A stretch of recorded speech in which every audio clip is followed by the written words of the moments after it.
আসসালামু আলাইকুম, welcome back to my channel Riddumoni's blog. Hi friends, আপনারা সবাই কেমন আছেন? আশা করি সবাই অনেক ভালো আছেন। আল্লাহর রহমতে আমিও অনেক ভালো আছি। আবার আপনাদের মাঝে নতুন একটা মিনি ব্লগ নিয়ে আসলাম। তো আজকের ভিডিওটা একটু অন্য রকমের। তো আজকে আমার ভাগ্নি বৃষ্টি পোকা এত সুন্দর করে যে ও পিৎজা বানাইতে পারে, এটা আমি ওর এই পিৎজা বানানো যদি না দেখতাম তাহলে বুঝতেই পারতাম না আসলে ও এত সুন্দর পিৎজা বানাইতে পারে। তো দেখুন, ও সব ডেকোরেশন করে নিয়েছে।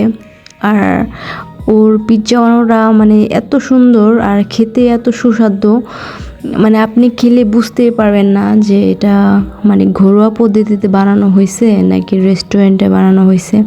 সেম রেস্টুরেন্টের মতো স্বাদ, সেম মানে ওরকমই টেস্ট, খুব মজার। তো আমি বৃষ্টি পোকাকে অনেক অনেক ধন্যবাদ জানাই যে বৃষ্টি পোকা আমাকে এত সুন্দর একটা মজার পিৎজা বানিয়ে খাওয়ানোর জন্য।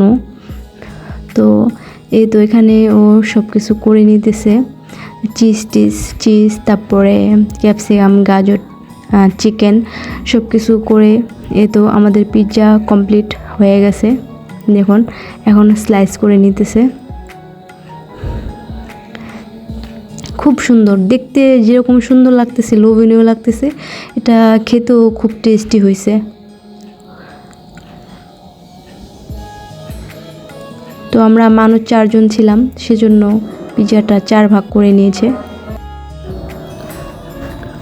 তো আমার এই পিৎজার ভিডিওটা আপনাদের কেমন লেগেছে তা কমেন্ট বক্সে জানাবেন। সবাই ভালো থাকবেন। আজকের মতো এই পর্যন্তই। আল্লাহ হাফেজ, টাটা।